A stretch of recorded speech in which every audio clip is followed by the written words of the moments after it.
So what I thought of discussing today is this rook and bishop versus rook, starting from the Philidor position. I mean, what happens in the rook bishop versus rook ending? A lot of times we are able to convert into a Philidor position. Okay, it is not necessary. There are ways which you can hold the defense. You can set up second rank defense or Cochrane defense, and hold the position. But right now, I just want to cover the Philidor position, which itself is quite intricate. I mean, there are a lot of nuances in it. Okay, so I thought that this will be an interesting piece to look into. So starting from this position, I see, if you see white's pieces, they are dominating in a way black's pieces. The black king is quite trapped, and the bishop is also quite menacing. And from this position, I will show that how you can win in a forced manner. It is like a mathematical win. There is no branch in any variation in which black can hold. Okay, and maybe I'll ask questions to you guys. So the first idea is, I mean, what do you think if I ask you, how would you start in this position? Bishop c6. Okay. Bishop c6, isn't that rook d7? Yeah, so this is one standard defense which you have to always consider, stalemate, yeah. Stalemate defense. So bishop c6 will not work because of rook d7. Okay, this is one standard defense that comes in the second rank defense also, that if you try to, I mean, the rook can give up itself to force stalemate. So bishop c6 doesn't work. What else? Rook e2. You want me to show this? Bishop c6 will not work. No, we can see that. Okay, so no need to. Rook a2. Rook a2. Rook a2. See, black has two ways of defending. One is that if you switch to the other side, I will play rook c7. If you play rook a2, I'll play rook c7. Just a mirror image. Okay, so that won't work. So basic idea is, since I have to finish it in half an hour, so I will just, so you first give a check. Okay, so he is forced to go back.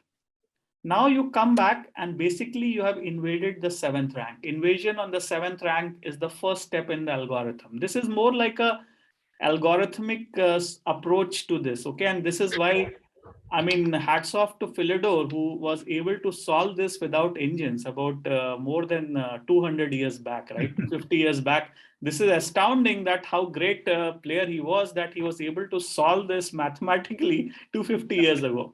So, okay, this idea of invading the 7th rank is very crucial, but that is not very difficult because nothing works. So you have to invade on the 7th rank.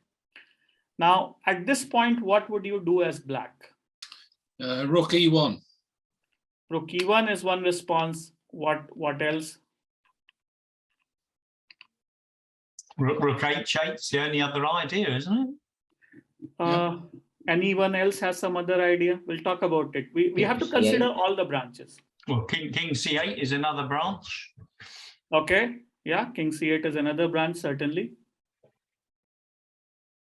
And we have, okay, so first let's consider the ones which are trivial. Okay, let's solve that for the trivial ones. If you play rook h8, I just swing the rook to a7. And there is no, even though you might have a check on rook h6, but bishop e6 will be game over. Okay, so like if you play rook h8, I mean rook h8, rook a7, and you have nothing, you can just give a check. But this bishop e6 and it's game over. Okay, there is no way. So rook h7 will not work. Now coming to king c6, king c8. This is also slightly trivial, but nevertheless it is important to look at it. In this case, again, there is a forced win in few moves. You can play rook a7. 7, yeah. Okay, rook a7, threatening mate. So you have to give a check, only move. Okay, then king c6. And again, threatening mate. So king b8 is forced. Yeah. Okay, rook b7. You can't go to king c8 because bishop e6 will be game over. So you have to play rook a8. right? So only move. Now you can move the rook backward, rook b1, threatening double attack. You are threatening king c7, right? Even rook c8 will not work because king d7 is game over. So you have to play king a7, right? But this also doesn't help because this is again a sort of double attack. King c7, you have to take this, but it delays the inevitable by one move. You get mate. Rook a1, you have to block it. Rook a5, and I just take the rook, and it's game over. So we have got these two branches solved.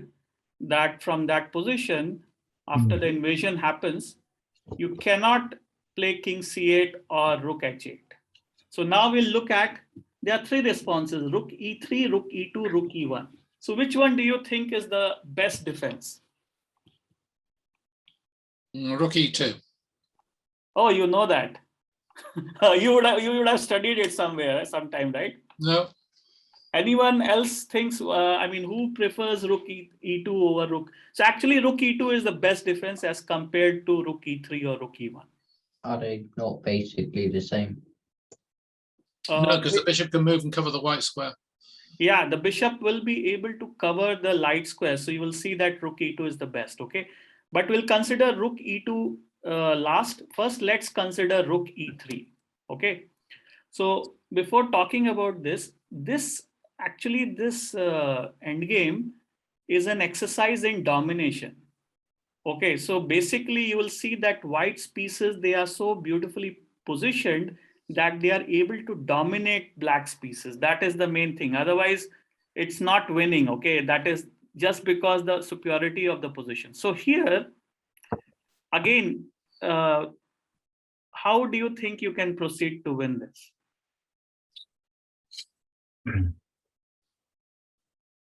Rook d7. Rook, where? D7. Yeah. Okay, after rook d7, if I play king e8, then Bishop check on c6. Rook's in the way. how can you give a check from c6? The rook is there, right? Can you play bishop c4? First move. First move you want to play bishop c4, is it? Then I'll attack your rook. King to e8. I mean, it's not attacking the rook, but I want to just come that side.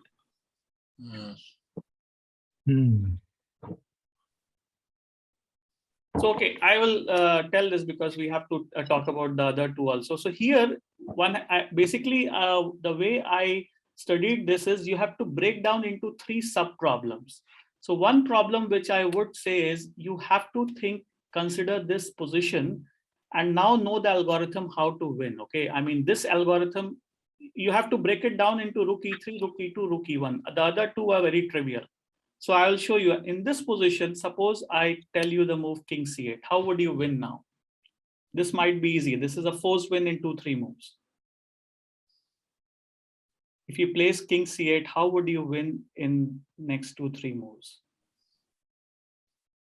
Rook a7.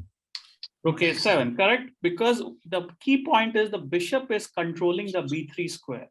So the main defensive setup which you had to swing the rook and block the check is not working. After rook a7, he has to play king b8, and then you will win. You will deliver the checkmate, right? So you will play this, and it is unavoidable mate. You can't do anything. You can give up the rook for a bishop, but you can't do anything else. You come here, it is mate, right?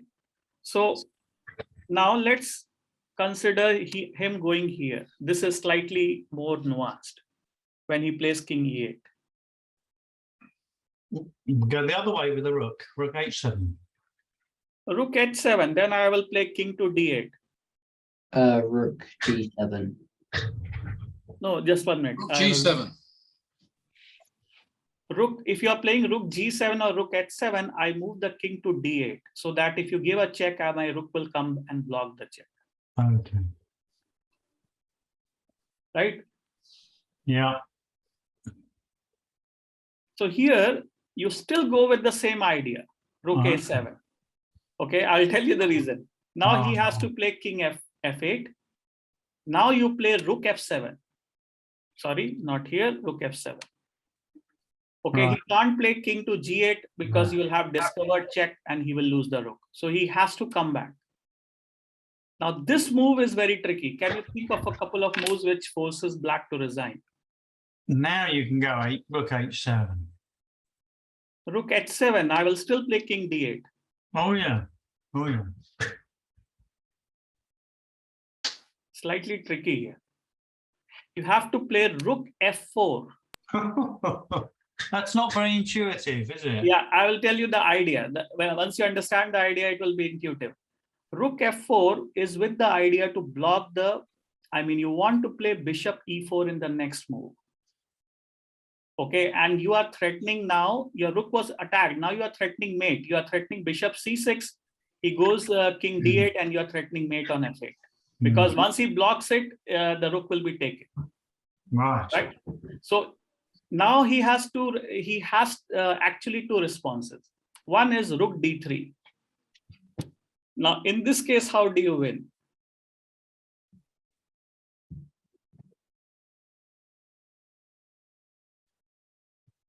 Now we can go rook E4. Rook E4, I will run away. King F8. Yeah. So see the last thing, the bishop was controlling B3. The bishop is controlling F3. Any idea you're getting from that? When the rook is on the third rank, the bishop is controlling B3 and F3. You will play rook G4. Unavoidable mate on G8. Yeah. You have to give up the rook for a bishop, otherwise it is unavoidable. Right? Now here, there is another thing. You might ask, okay, I will play, instead of pinning the bishop, I'll move the king here. Yep. Right? Now there is a beautiful move. Can you find one move which actually decides the game? Well, I think you've indicated bishop E4, haven't you? Yeah. Bishop E4 is an interference move. Right, because now he can't check you on D3. Yeah, he can't check on D3, and also I'm threatening mate here. Okay, so this bishop E4 is so this rook F4 and bishop E3. Rook F4 and bishop E4, they are fantastic moves because you anticipate that you need a protection from the bishop. Okay, that is why you play rook F4, not rook F2. Someone might argue, why rook F4? Why not rook F2? Because later on you need your bishop to be protected by the rook. That is why you play rook F4. Amazing. Okay, so this was the first thing. Now let's go to rook E1. We have covered rook E3. Now let's go to rook E1. So anytime rook E1, E3 happens, you have to go to rook D7, and all four pieces are lined up in the same line, and then you are winning. Okay, you have the idea that whichever side he goes, you have to go to you have to move the rook to the opposite side of this rook, black rook. Okay, and then you will be winning. When he goes here, it is trivial. If he goes this side, then also you continue in the same idea, because he will go here, then you come here, rook F7, he has to play king E8, and then rook F4, and later on you will have bishop E4. Okay, so this is one thing. Actually, this whole endgame is very well explained in Jonathan Hawkins' book, From Amateur to IM, or something. Yeah, that he's a British grandmaster, right? He has written a very fantastic book on the endgame. So, so now we'll consider the thing that he goes to rook E1. This is quite beautiful. After rook E1, how you win. So can you find again a move which is an exercise in domination?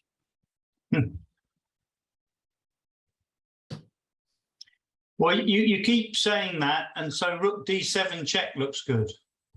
Rook D7 will not work when the rook has gone to the first rank. What will happen is when you play rook D7, I will play king to E8. Then the same algorithm will not work, because what will happen is that my rook is on the first rank. That time the D3 square was covered. I will have D1 square there. Yeah. Okay, so here the domination is bishop f3. Well, that's just completely ridiculous. Yeah, but it is, when you understand the rationale is you are controlling the d1 square. Yeah. Okay, so this is very beautiful that actually there are two sets of key squares, you can say, or optimum squares. One is f7, f3 for the rook and the bishop, and the other is b7 and b3. Okay, so those are the key squares or the optimum squares for the rook and bishop. So you'll come here. Now, what can black do? Rook e3. Rook e8. Rook e3 will transform to the same position. That is why I discussed that. Okay, I will tell you rook e3 transforms to the same position because of the following set of moves. I will play bishop c6, threatening mate. You have to you have to give a check, right? Otherwise there is no move. Yeah. And then I play bishop to d5. Okay, now what move you have? Rook e3. If you play rook e3, it transforms to the same thing, right? We have done this, that, okay, I come this and the position, it is again the same series of moves. Otherwise, if you play the king here, saying that I'll attack the rook, then how do you win? Rook e7. Rook e7, then I'll go king f8. Well, we just go rook a7. Rook a7. No, king f8. Rook h7. Rook h7. It is slightly on the right track, but I have king f8. Then after that, King g7 then. yeah, it will run away. So you have to modify rook g7. Because you know what, you are threatening mate here. Okay, basically what happens that when the rook is on the third rank, then you create a checkmating configuration where the king and the rook are separated by one file, and the rook cannot interpose because the square f3 and b3 are dominated by the bishop. They are controlled by the bishop. So rook g7 will work, but rook h7 will not work. Right? Because now what you can do, you can just come here and it is a mate. But if you play rook h7, it will not work. Okay, so we were here. So rook e3 doesn't work. Yeah, so Aditya had some other move, right? What move you are suggesting?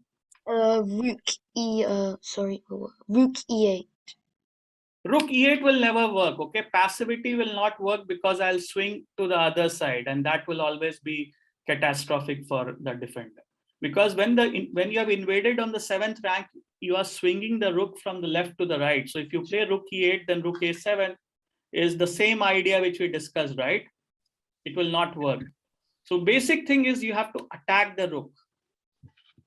Only logical move. Otherwise, there is no other move. You have to attack the rook. The rook, isn't it?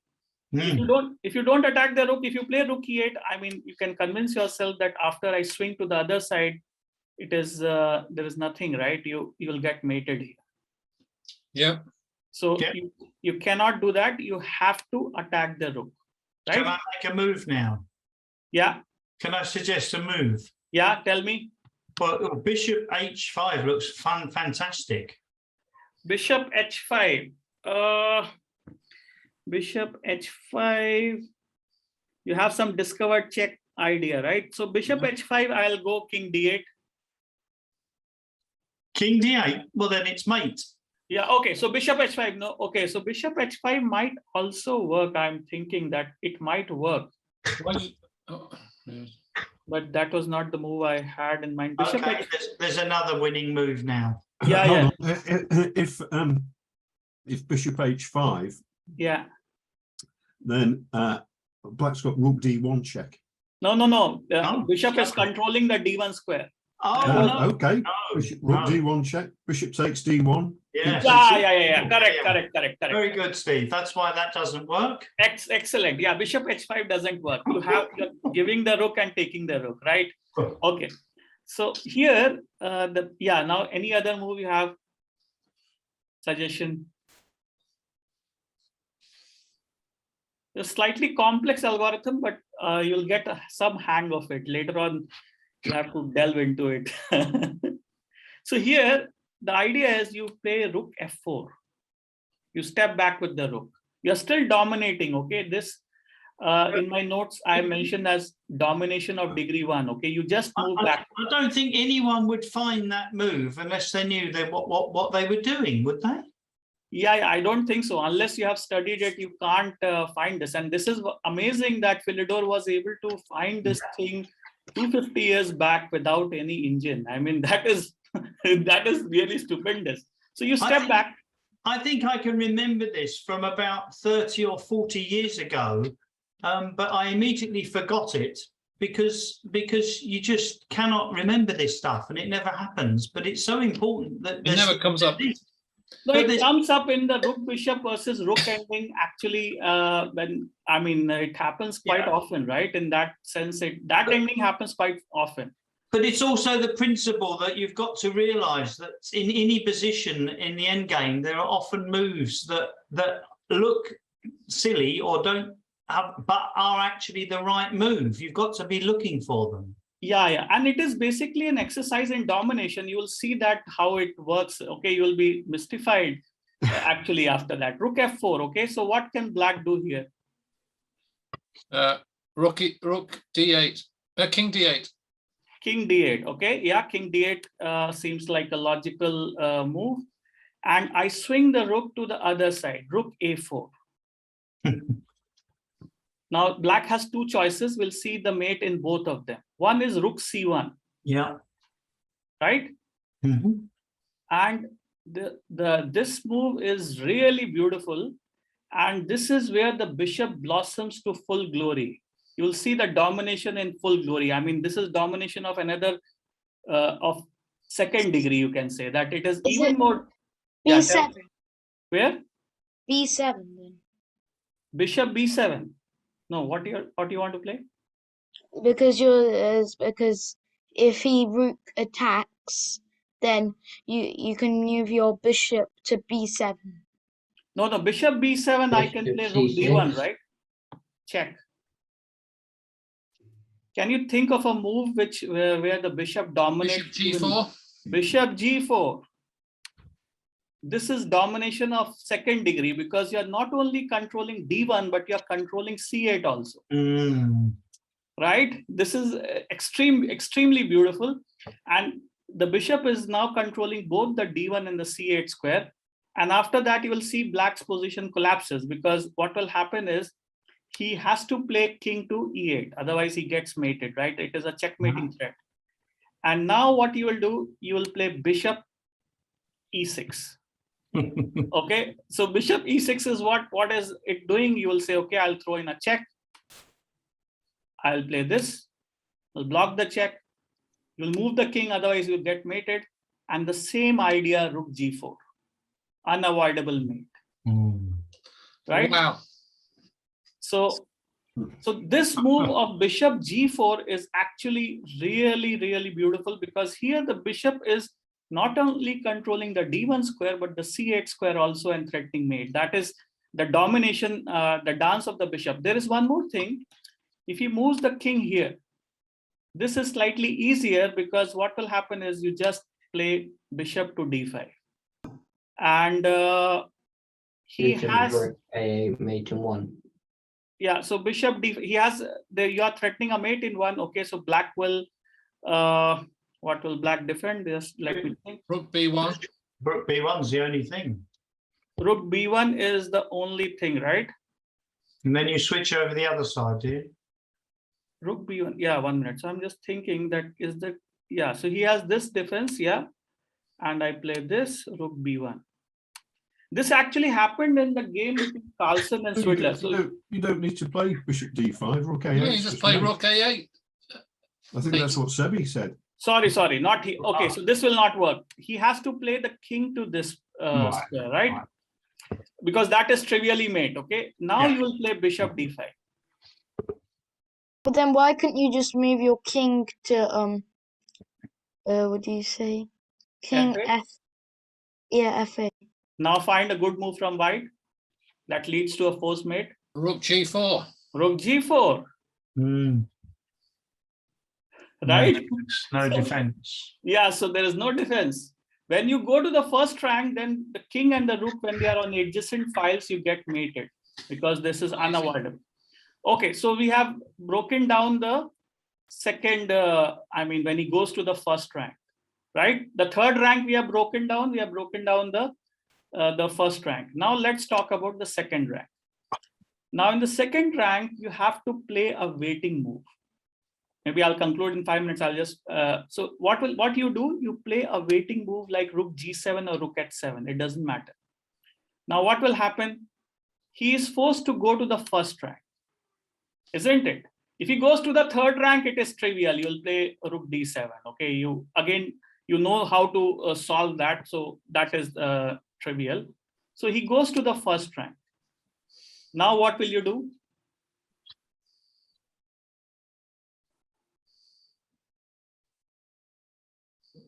You play rook b7. I'll tell you the reason. There are two sub branches now. Suppose he plays rook c1, then you will play bishop b3. This we have covered. A mirror image we have covered when we said that the rook was on f7 and the bishop was on b3, right? This thing we had covered. It is just a mirror image. This is quite mathematical actually. Now here when he goes king c8, then there is another way of solving it. You just move the rook backward, rook b4. Okay, so what would black do? Has to be a rook move. Yeah, he has to play a rook move, right? So he has to pin the bishop, right? I think he has to pin the bishop. Otherwise, running with the king is not helping. You will get mated. So you have to pin the bishop, isn't it? Or is there any other move? I think, yeah, pinning the bishop makes sense. So I'll play rook a4. Yep. And you can play rook b4, rook b1, right? Yes. Trying to block it. So in this case, I can win the rook by a forced series of moves. Okay, I mean, I will switch this side, rook g4. You are forced to play king to b8. Then I give a check. You come here. I give a check. You come here. And I give a check. Wow. You win the rook. Oh my god. Couldn't you just go rook a8 and then bishop e6 and then it's mate on the next move? Come again? Rook a8 when they go rook b1, Yeah. rook a8, Check. Yeah. rook blocks, and then bishop e6. Bishop e6. When king b7. Oh, sorry, yeah. King b7. King I Yeah, b7. king Yeah, b7. that Correct. Doesn't work. It's a good try, but it doesn't work, does it? Because Yeah. the king So is can you force this position with rook and bishop against rook from any starting position? It actually occurs quite often because what happens that if the defender is not working, if he's not defending properly and he doesn't go for Cochrane or the second rank defense, if he doesn't do it properly, then what happens that it transforms into the Philidor position. Yeah, but the starting position was very favorable for white because the king was on the edge of the board. What if you start with the black king in the middle of the board? Yeah. So I mean that is what theoretically, if black plays well, then he should not end up in this position. All right. But actually, it happens often because the defense is very tricky in this rook bishop versus rook ending. Yeah. So it is quite often that you land up in this position, but still it is quite difficult win. It is not a trivial win. It is like a 8 to 10 move deep in a lot of branches. You said it. yeah. Very, very good. To show Very that. good. Yeah. I thought I will share this with you. In fact, I will suggest there is one video of Peter Swidler and Magnus Carlsen where this thing happened. Okay, and it was a blitz game. And Swidler was not able to defend and he lost it against Carlsen. Wow. Wow. So, Hey, that's good.